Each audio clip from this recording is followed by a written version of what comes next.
दुनिया के इतिहास की सबसे बेहतरीन कहानी आज सुनने जा रहे हैं और सच्ची कहानी जहां हम खड़े हैं वहां से वनथली 1608 आज से 413 साल पुणे एक सच्ची घटना इधर हुई है जो वर्ल्ड हिस्ट्री में न पहले किसी ने सुनी न कभी देखी गई और मेरे ख्याल से न कभी देखा जाएगा।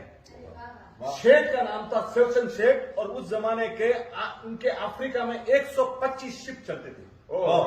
इतना बड़ा उनका इंपोर्ट एक्सपोर्ट का बिजनेस था और करोड़ों रुपए उनके खुद के लगे हुए थे और उनके ऊपर लोगों को इतना विश्वास था कि वो बंदा कहीं मांगने नहीं जाता था। करोड़ों रुपए लोगों ने उनको अपने दे रखे थे ब्याज के ऊपर कि भाई आप हमारा पैसा ले लेंगे।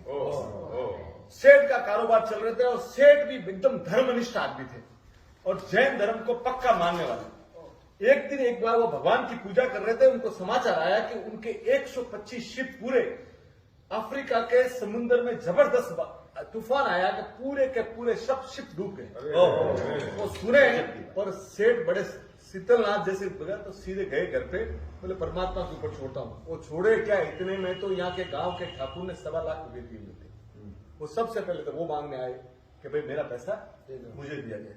उन्होंने गिन के देना चालू किया। अब पूरे गांव में जब अफवाह फैल गई, आसपास जहां जहां भी लोगों ने पैसे ले रखे थे मांगने चालू। अगले ने मुंह में अन्न का दाना भी नहीं डाला और रात तक आप सोचिए अगले ने 50 करोड़ का पेमेंट किया 413 साल। जब पेमेंट पूरा हुआ उसके बाद भी देखा कि मांगने वाले हैं, उन्होंने बोला भी कल आना। और दूसरे दिन उन्होंने क्या किया, इनके आसपास खेत खलियान प्रॉपर्टियां जो भी थी, मांगरोल वनथली पोरबंदर तक इनके जितने भी खेत थे ना, उन्होंने उस समय जब देखो किसी की तकलीफ आती है ना फिर आदमी ओने कोने दाम में बेचता है। उन्होंने बोला मेरा इज्जत, मेरे जैन धर्म का जो मेरा नाम है ना वो खराब नहीं होना चाहिए। अगले ने पूरा का पूरा पूरी प्रॉपर्टियां बेच दी। आप सोचिए उस समय क्या हुआ, इनके घर पे इनकी बहू माँ और इनकी मिसेज वो तीनों आके बोली सावसन तुम चिंता मत करो, हमारा सोना बेचो। आप देखिए घर की लेडीज कैसी थी, बोले हमारे पियर का बाहर हो जाएगी फिर अपनी इज्जत रहनी चाहिए। उन्होंने अपना सोना भी बेच दिया। उसके बाद भी रात को देखा कि कुछ लोग और भी पैसे मांगने वाले खड़े थे। अब इसकी हालत खराब होगी। उन्होंने एक छोटा सा मकान अपना खुद का रहा और कुछ है नहीं। इनके एक मेहता जी थे, मेहता जी आए और दोनों बात करें तो उन्होंने बोला कि अपने एक महाराज साहब आते थे, वो बोलते थे कि सोमचंद भाई करके अहमदाबाद में बड़े सेठ है और वो बड़े अपने, तो बोले कोई बात नहीं। तो उन्होंने एक चिट्ठी लिखी इधर से सोमचंद हुंडी उनके नाम से कि सोमचंद भाई मेरी परिस्थिति आज खराब है, मुझे कैसे भी करके लोगों को पैसा चुकाना है और मैं जैन धर्म का नाम बदनाम नहीं करना चाहता। आप मेरी हेल्प कीजिए और 1.25 लाख सोने की मोहरे आप मुझे दीजिए, मैं ब्याज समेत पूरा आपका चुका दूंगा।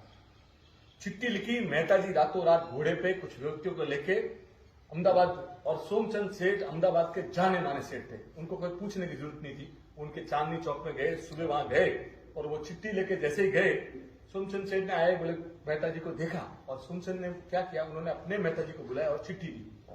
तो वो मेहता जी आए और सेठ के कान में बोले कि ये पार्टी तो अपने कभी लेन देन हुए ही नहीं। तो सेठ ने वापस पत्र पढ़ा। पत्र पढ़ते पढ़ते पढ़ते उन्होंने देखा कि जहां हस्ताक्षर था ना वहां 2 आंसू की बूंदे थी। तो उन्होंने अपने पास लिख दिया और बोला कि आप इनको 1.25 लाख सोने की मोहरे दे दीजिए। उन्होंने 1.25 लाख मोहरे इनको दे दी।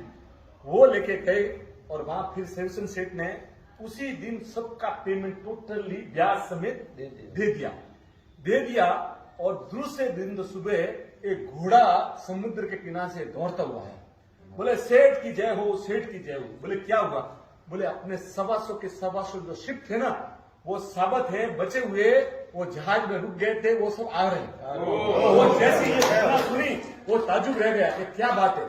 वो जब आए तो उन नाविकों से जब पूछा गया तो उन्होंने बोले समुद्र में इतना बड़ा जहाज आया था तो हम अफ्रीका के पास ही एक आइलैंड के ऊपर वहां रुक गए थे और 8 दिन तक हम वहीं रुके रहे और उनको अपना किराया दे दिया और 8 दिन तक अपने शिप को उन्होंने बचा के रखा और जब समुद्र शांत हो गया तब हम आएंगे। आप सोचिए परमात्मा की वैसी कृपा रही कि वो जो भी माल था ना उसमें इतनी तेजी आई कि सेठ का भी पैसा निकल गया, देनदारों वालों का भी निकल गया और 5-7 दिन में ये हो गया कि कर्म की खेती देखिए, 7 दिन में सेठ रंक से राजा और राजा से रंक बन गया।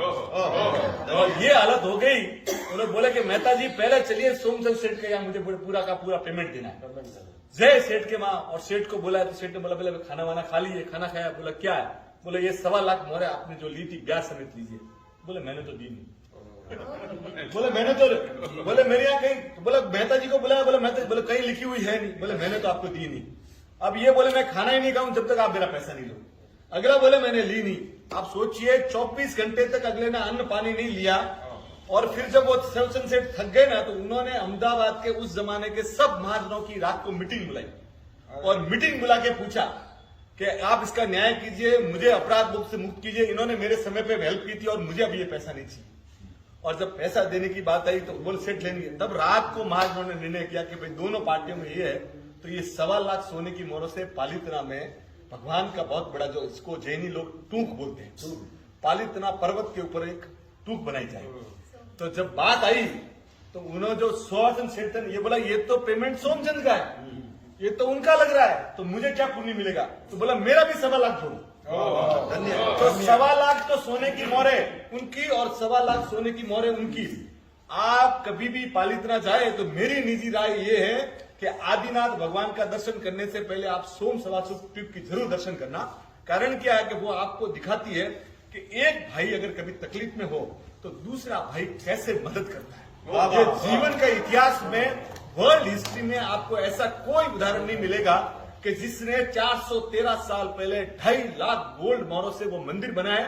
और इतना प्यारा मंदिर है कि आज जब भी जाओ ना, आप जरूर दर्शन करके आना। बोलो शीतलनाथ भगवान की जय।